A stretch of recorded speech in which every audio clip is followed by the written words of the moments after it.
I really don't have any money or treasures. Please, no dangerous tricks. It's foolish to mess up your life for a quick buck, I said.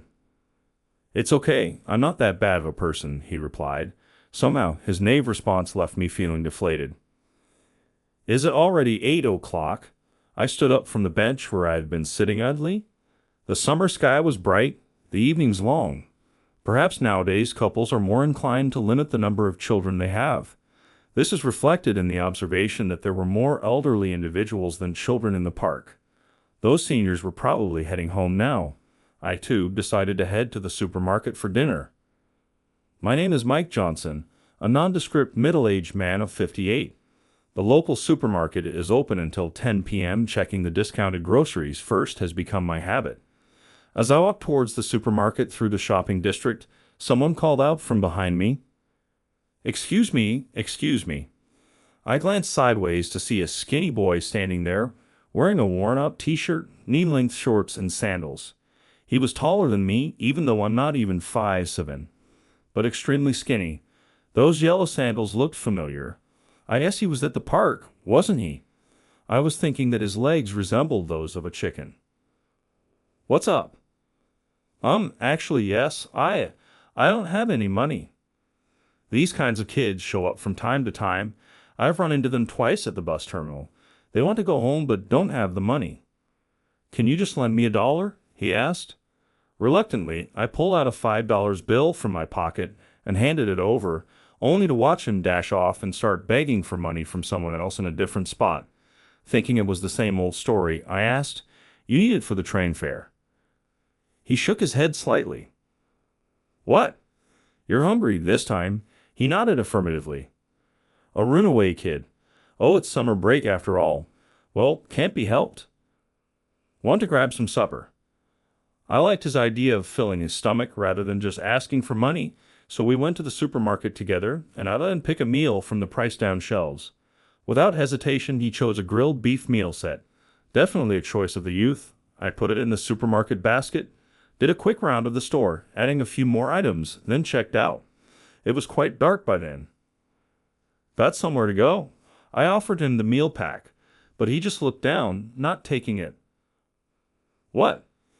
You really did run away from home. Well, you can eat at my place for now. Is that okay? His voice sounded genuinely happy, which surprised me. How did you get here? Live nearby. No, just got off a bus, really. Summer nights in the park might not be cold, but they're buddy, and I've been bitten all over already. You've been sleeping outside. It's been 3 days. I sighed and headed towards my apartment. Look, I'm fine with letting you in, but I really don't have any money or treasures. No dangerous stuff, okay? You hear about it all the time. Someone gets caught for stealing a measly $78. It's a shame for the victim whose life is taken over such a trivial amount, and it's foolish to ruin your life over petty cash. It's okay. I'm not that kind of bad person. I saw you petting a cat in the park earlier and thought you seemed like a good guy. His naive response made me feel somewhat deflated. Well, if he had dyed hair, piercings, or tattoos and looked like a gang member, I probably would have just given him the meal and run, but he seemed not too streetwise, so I decided to feed him at least. He probably ran out without even bringing his wallet or phone, so he likely headed back soon. My apartment was sweltering. I just turned on the AC, so I told him to wait a bit. No, actually, go take a shower first. You haven't bathed, have you? When he took off his sandals, his feet were completely covered with dirt. Make sure to wash your entire body, I said, and the boy obediently followed. I handed him my worn summer pajamas while I tidied up the room a bit. All right, let's eat. We sat across from each other at a small table in my one-room apartment, with the store-bought meal between us. I laid out some fried chicken I had just bought along with some leftovers for sides. Do you want some of my grilled beef? Come on, eat up. You wanted it, didn't you? There's plenty more where that came from. Join me if this is okay with you, I said, offering him some stir-fried veggies and grilled ham, too. Are you living alone, sir? Yeah, that's right. That's probably why I can bring a stranger like you here. Imagine if there was a wife or a daughter of age here. I'd be in trouble, too. That makes sense. He seemed genuinely convinced, and then started eating heartily.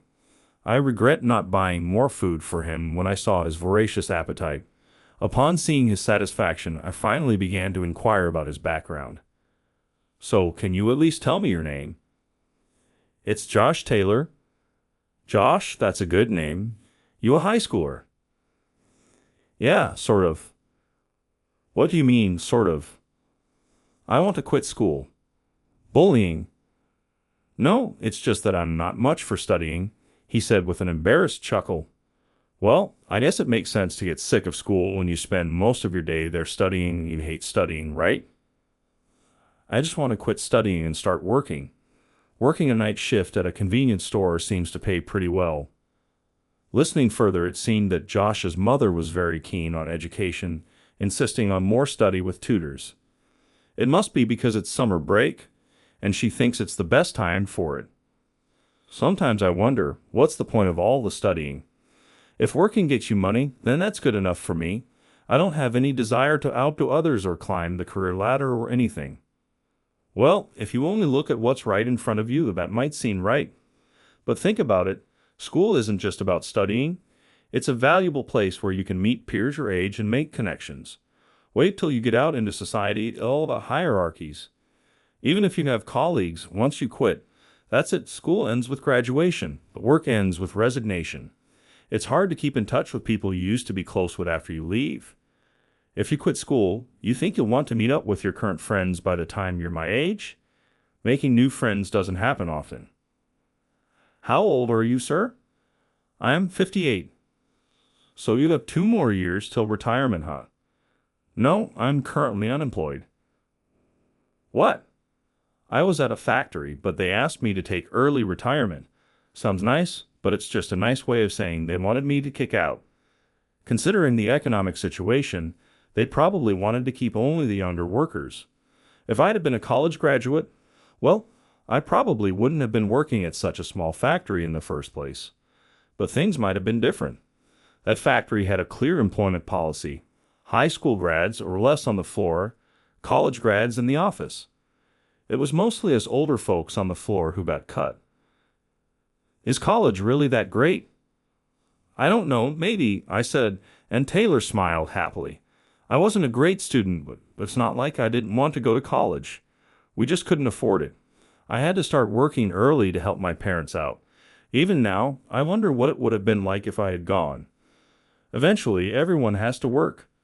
Seeing my friends enjoy their college life while I was working was pretty tough. If you have the chance to go, you should. Once you start earning money, it's hard to give that up to go back to learning.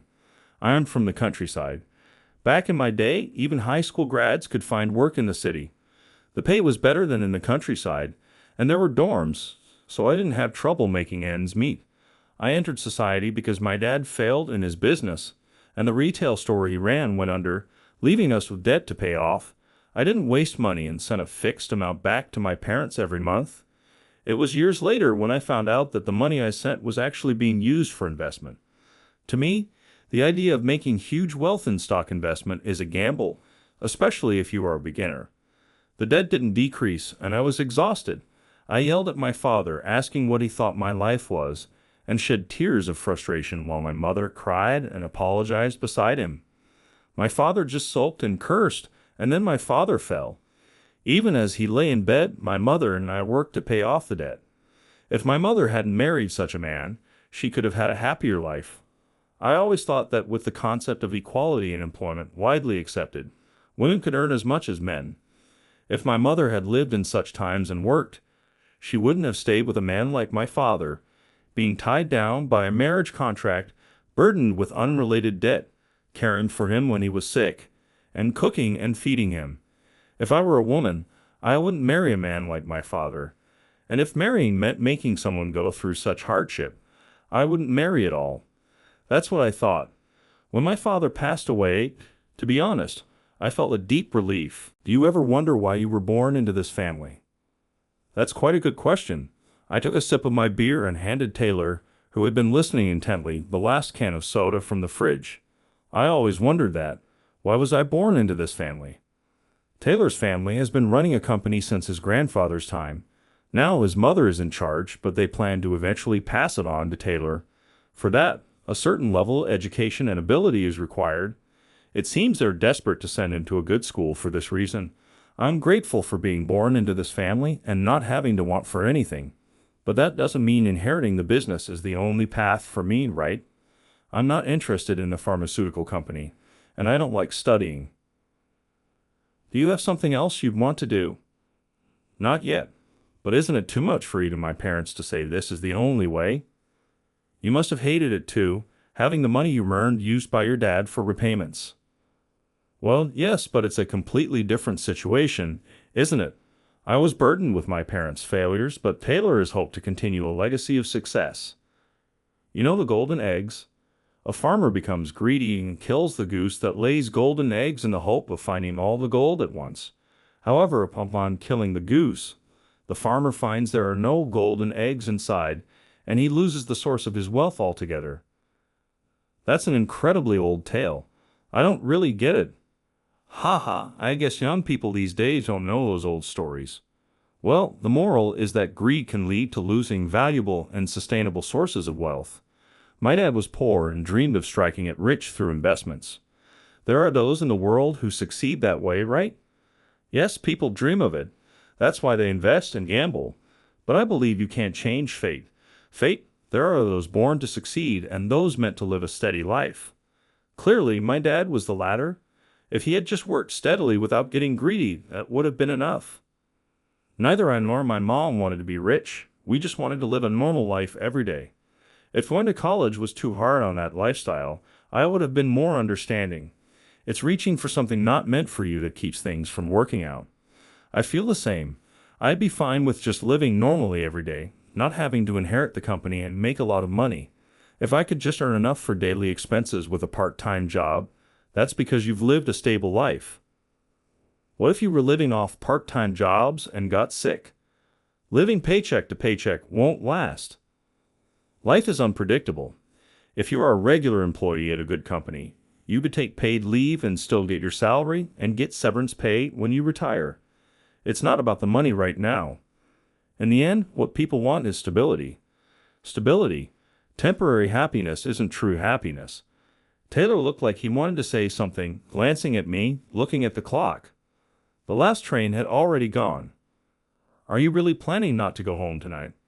Could I stay over? With a somewhat apologetic voice, Taylor asked, and I said, one condition. Before taking him outside, I made him call his family from a payphone. I could have allowed him to use my cell phone, but I wanted to avoid getting into trouble. What if his parents misunderstood me and accused me of kidnapping or something? It's no joke. Yeah, it's okay. I'm at a friend's place. I'll come home, I will, but I just need some time to think alone right now. The voice coming from the phone booth wasn't yelling or speaking with resentment, making me think he wasn't a bad kid after all. I'm going to look for a job tomorrow, so you do whatever you like. Take your time to think about your future. With that, we went to sleep. Honestly, I wasn't struggling with living expenses for the next day, so I thought about taking it easy for a bit. I had no specific reason to hustle, and both working and living were becoming a bother. But I couldn't show that kind of attitude in front of Taylor. Driven by a sense of duty, I went to the state employment office the next day and ended up getting the job right away. Actually, I could have pretended to look for work while I stayed at the shopping center or somewhere to spend time in cool, comfortable temperatures. I couldn't help laughing at my own innocence. What? You got a job already? That's amazing. When I got back, Taylor greeted me. While he was waiting for me, he cooked fried rice using leftover ingredients. I had left a $20 bill for the bus fare when I left, but it was still there untouched. Isn't it hard to find a job at your age? It's a blessing to have work at my age, but it's as if they're saying don't just sit around because you're old. Go work. There are even older folks at the new job. Is that why you bought flowers? I had come home with a bouquet of flowers, totally uncharacteristic of me. No, they're for an offering. Saying that, I placed the unwrapped bouquet in a glass vase and set it beside my wife's photo on the dresser. Your wife? Taylor looked closely at the photo. Today is her death anniversary. She looks young. 5 years ago. She was 5 years younger than me, so she was 48, sensing the somber mood. Taylor quickly urged me to sit down and offered me the meal. Despite being a runaway, he seemed sensitive to others' feelings, almost like he was well raised. I noticed he had folded the laundry, the bedding was neatly made, and he had cleaned and organized the place. "What kind of job are you going to do?" "Forklift operator, warehouse organization." "You can operate a forklift?" "It's the only license I have aside from my driver's license. I worked in a warehouse without air conditioning, which was tough, so I quit. But having a certification really does make a difference." I took up an offer for an interview at a warehouse that boasted air conditioning, and just like that, got the job. That's why anything's a waste. Maybe you won't use math formulas in daily life, but that diploma is proof you've learned and mastered things. Even if you don't know what they are for, it's proof of your diligence and honesty. Taylor made a face as if to say, "Is that so?" But listening to my parents, it sounds like inheriting the company means I won't have to struggle or worry about money. Don't you wish for that? It feels like there's no dream in that. That's something you can say because you've never struggled for money. Do you know what's good about having money? Buying nice things, eating good food, that's part of it. But it's also about being able to do a lot for others. If I were penniless, I wouldn't be buying supper for a kid I don't know. And if I had more money, maybe I'd have taken you out for steak. There are plenty of people with money who wouldn't do that. Exactly, so it's not just about having money, but life is tough without it, even if you live righteously. I know that all too well because I've been there. Saying that, I looked at a photo of my wife in front of me. It was taken when we went to a rose garden. She looked happy with a genuine smile, even though her life wasn't that easy. "How did you meet your wife?" she asked. "She worked at a diner I used to frequent. She was brisk, attentive, and had a good nature about her. I started going there not for the food but to see her. With a meal prepared by someone else and a beer in hand, I found myself talking more than usual, perhaps because of my wife's monthly anniversary. She was raised in an orphanage, never knowing her parents. She grew up there until high school, then ventured out into society alone. Just like me, she is like me. I want to live a peaceful and worry-free life, that's all. To fulfill that modest wish, we worked hard, moved out of the dorm, rented an apartment, and she changed jobs to escape a harsh and sneaky environment. But my wife was young. She tried spending money on cosmetics and beauty treatments that, looking back, seemed to have no effect. Furthermore, she lent money to friends, but the money never returned. She even bought a crystal ball, believing it would bring good fortune. I remember the scene when she laughed about the result of never-ending desires. By the time we met, my wife was already 40, and we both felt deeply that neither a windfall nor a dramatic turnaround was in our future. Only a steady life could promise stability. Attracted by her grounded and solid nature, I proposed but didn't get the answer I hoped for. "Not because there's someone else, but because I don't think I'm worthy," she said. I didn't care that she was raised in an orphanage. In fact, the absence of a parent like mine, who could potentially mess up a child's life, seemed like no obstacle at all. We both hesitated because of our age. I wondered if she had children who opposed our marriage, but I'd avoided pushing the topic, fearing it would only distance us further. I thought persisting in getting married would only cause damage to our relationship. Thus, I told her that I wouldn't mind marriage. I just wanted to continue our relationship. So we maintained a relationship resembling that of longtime friends, enjoying talking over a cup of coffee together. Being in my mid-40s, I no longer harbored a strong desire for marriage or having children, so I was content with how things were. My love was for her, not for the things that might come with it. I thought that even though I was 5 years older than her, I had no assets to leave her if tomorrow never came. If I insisted on getting married and she left me, then it would be better to cherish our time together as it is. Out of the blue, she got sick. She had been suffering from kidney disease before we met. At that time, her condition was already advanced, and she would be subject to dialysis within 2 to 3 years. But she didn't hope to extend her life. She chose to live without regular hospital visits, relying on a diet she managed on her own. The topic of marriage blocked her from revealing her illness. She told me she was troubled by this thought. Why didn't she tell me? I questioned myself. What had I never noticed? As soon as I learned, a letter to dialysis thrice weekly, 4 hours per treatment. Her doctor mentioned kidney transplantation as an option. But she had no family. That's why she had given up on that option. Then I told her doctor that I was willing to be a donor. However, there were some issues. As a result of years of an unhealthy lifestyle, including alcohol intake, smoking, a fast food-based diet, and lack of exercise, my weight was far beyond the age. I hadn't been going for regular checkups and hadn't paid attention to my health. But my blood pressure and blood sugar levels far exceeded the criteria for being a living kidney donor. I was told that being a donor entails losing one kidney and requires being healthy enough to predict a low probability of developing end-stage renal failure after donation. From there, I started exercising diligently, changed my diet, and worked on getting in shape. The doctor told me to lose 22 pounds.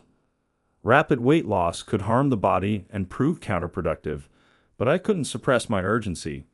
It took me 6 months to achieve the weight loss and undergo the transplant, possibly the most purposeful I'd ever felt in my life. It gave me a greater sense of accomplishment than even when I had finished paying my parents' debt. Just as I thought we should cherish each other and live on, my wife caught the flu and passed away unexpectedly. We had been warned to be careful about infections, but I never imagined she would get the flu in the middle of summer. I'm sorry. Maybe we're just fated to have complicated lives. That's what I thought then. I lost the will to live, but I have to live a long life. If I'm gone, there will be no one to memorialize my wife. That's my purpose in life now. I learned a lot in this short life despite all the trouble caused when my dad got sick. I couldn't understand why my mom nursed and took care of him, but I realized it's because of love. Even with my good-for-nothing dad, my mom must have seen something in him. When I thought I wouldn't mind giving up a kidney, I understood that. But it's a shame. After all that, my wife always said she didn't want me to sacrifice for her sake. But I'm glad I could donate. I'm gradually beginning to see it as a blessing that her passing wasn't due to kidney issues. It was our choice, a way for us as a couple to find happiness. Looking back, it felt like a genuine conversation between a couple. If I had known this was going to happen, I would have taken her to beautiful places, treated her to fine dining. No, my biggest regret is not realizing anything. Without a word, Taylor poured the remaining beer, and I emptied the glass. Shall we sleep? Yes. The room was filled with the scent of lilies. Taylor seemed sympathetic to my somber story, showing no signs of leaving even after 3 days. You should live your own life instead of fussing over me, sir. You just started your job. It must be tough. I can cook and wait for you. That makes it easier, right? He said. Yesterday, we went to the supermarket together, and he said he could make curry, so we bought the ingredients. He even added chocolate as a secret ingredient. Maybe he used to cook with his parents. Their relationship must not be that bad. When I came home from work, the room was full of the aroma of curry. In front of my wife's photo were candles and the curry he cooked. Probably his family used to make offerings at the altar every morning. What a respectable family he comes from. I was impressed. While eating, I was asked about how things were going at work, so I shared some of my workplace experiences, like operating the lift. The news about a fireworks festival was playing on the TV. Taylor, you're young. Instead of hanging out with an old guy like me, you should go see the fireworks with someone your age. And you, did you ever take her on fancy dates? That's why you date when you're young. You might think growing older makes you an adult, but without experience, you just age physically while remaining ignorant. Experience both studying and dating while you're young. Get into college, meet lots of nice girls, make friends you get along with. Once you enter society, all men become rivals or colleagues. And girls these days, they earn their own money, so they won't bother with half-hearted guys. What will you do if you end up living alone like me? You have the privileged title of heir. What's left is to build various connections and gain the experience to discern good people. The next day, Taylor invited me to see the fireworks at the riverbank. We had our meal at a stall and had an odd date between a middle-aged man and a runaway boy. Fireworks are strange, aren't they? They're so bright and beautiful while they last, but why do they leave you feeling so empty afterward? Taylor said after buying ice cream and beer at the convenience store. Fireworks are said to have a meaning of memorial service. I replied. When I got out of the shower, my beer and ice cream were placed next to me. He ate the ice cream after I told him to eat it before it melts. We talked about going to see the fireworks together next year. She even prepared a sundress. My wife was good at sewing and made my matching shirt. Wow, did you try it on? No, she passed away before showing it to me. I haven't even unfolded it. That's not good, sir. You have to thank her for working hard to sew it for you. I had tucked it away in the closet and forgotten about it. I just remembered now. Prompted by Taylor, I opened the top closet and pulled out a flat box, which Emily repurposed from a department store box. It was the perfect size for the shirt. After Emily passed away and I was sorting through her belongings, I found clothes wrapped in parchment paper. As I unwrapped them, they turned out to be my shirt. It was too painful to look further, so I simply wrapped it back up and stored it in the box. I suppose I tried to open it because I wasn't alone. Taylor was there. When I opened the box, I found a package just as it was then. As I unwrapped them, Taylor stood up and spread out the shirt. A letter fell out softly. What's this? You haven't read this? Isn't this a letter from your wife, Emily? You never unfolded the shirt. I don't even know how to fold it back. Look, it's a letter from your wife, he said, pointing to the familiar handwriting addressed to Mikey on the envelope. It was a letter from my wife that I hadn't seen for 5 years. My hands were shaking so much that I could hardly open the envelope properly. Let me read it for you, Taylor offered, swiftly opening the envelope and unfolding the letter. To Mikey, I finally finished your shirt. It's the first thing I'd ever made for someone else, not for selling. With every stitch, I sewed in my gratitude, saying thank you for the happiness. I always wondered what the purpose of my life was, especially after being abandoned by my parents. Living without knowing, just surviving because I had to. Meeting you made me happy to be alive for the first time. I even lost the hatred for my parents who abandoned me because if I hadn't been born, I wouldn't have this life. Having someone to come home to, someone to cook for, someone to live with, I'm truly grateful. I wonder if I could live healthily after the surgery. We have to live healthily together. For Mikey, who's undergoing surgery for me, I have to get better. But no matter how my life ends, I have no regrets. It was a happy life because I met you. I sewed these shirts with all those feelings so you won't forget them. Emily Taylor's voice trembled as he read. I cried out loud. The sound of fireworks could be heard in the distance, feeling pathetic for not even being able to unfold the shirts my wife had put so much care into because of my grief. Though I was grateful for this unexpected connection that brought it to light, the next day when I returned from work, Taylor was gone. In a situation where I had no memo pad or notebook, he found a way to leave a message on the wall calendar, written with a marker. It said, Uncle, thanks for everything. I'll come back, so wait for me. Alone again, the room felt gentle somehow. How frustrated she must have been with me for never realizing her love and gratitude. I felt a sense of liberation in my heart. My wife's smiling face in the photo seemed to shine even brighter. I don't know what changes Taylor went through, but I hope he walks a life without regrets like Emily did. Eggs and stir-fry Taylor made were placed in front of Emily, along with rice. Today comes with sides. Eat up, I said after showering. Then there was a knock on the apartment door. Had Taylor come back in haste? I opened the door to find a middle-aged woman I'd never seen before, yet somehow she felt familiar. Uncle, it's me. Let me in, Taylor called from behind. I let him in. I was grateful that Taylor had tidied up the room. As I let the woman into the room, she immediately stood in front of my wife's photo and began to cry. Suddenly, Mom, Taylor looked at both of us, confused. The woman lowered her voice and turned towards me, her demeanor calm. She introduced herself as Samantha, Taylor's mother, and revealed that she was also the adopted daughter of the Taylor. On his deathbed, her father revealed that she had a younger sister. Apologizing for not being able to bring them up together, she explained that the conversation had happened last year. Since then, she had been desperately searching for her sister, only to discover that the child welfare facility she had been in no longer existed. Indeed, the orphanage where Emily had stayed had closed 2 years ago due to the aging of the building. So, you're Emily's sister? Samantha asked. Uncle, remember the letter? It had its name on it. That's how I figured it out. The letter from my wife was indeed signed from Emily. I stared at the woman in front of me once again. Yes, the feeling of familiarity was because she bore a resemblance to my wife.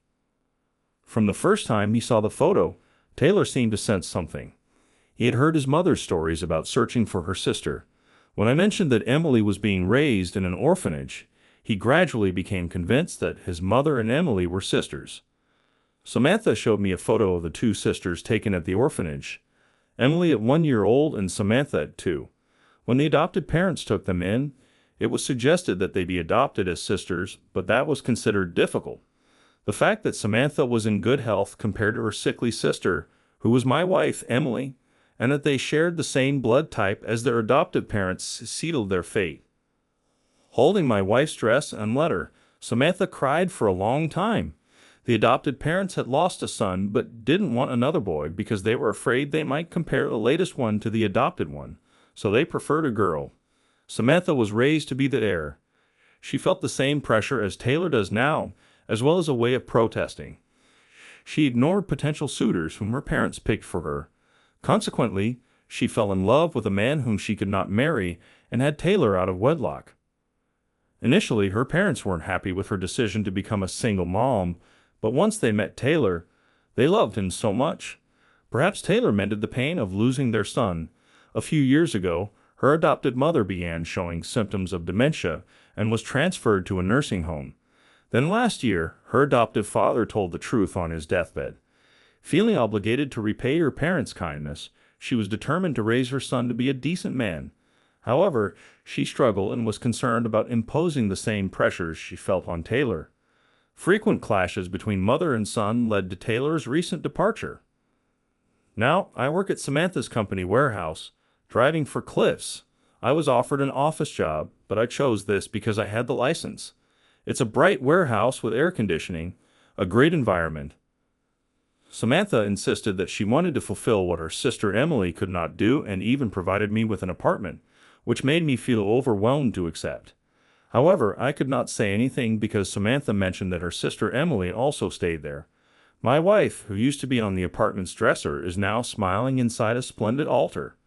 Perhaps all these encounters were thanks to my wife on the anniversary of her passing. Samantha and Taylor came with baskets of flowers and fruit. The three of us gathered around the dining table, sharing memories. Taylor seems to have turned a new leaf, dedicating himself to his studies. "Uncle, when I take over this company in the future, I'll invest more in welfare projects to help people," he said. "If you got a lot, you can give a lot. I'm fortunate, so I want to use that to help others." He seems to have grown taller this summer, becoming more dependable. Having someone to watch over has added joy to my life, and I'm grateful to live each day with this feeling.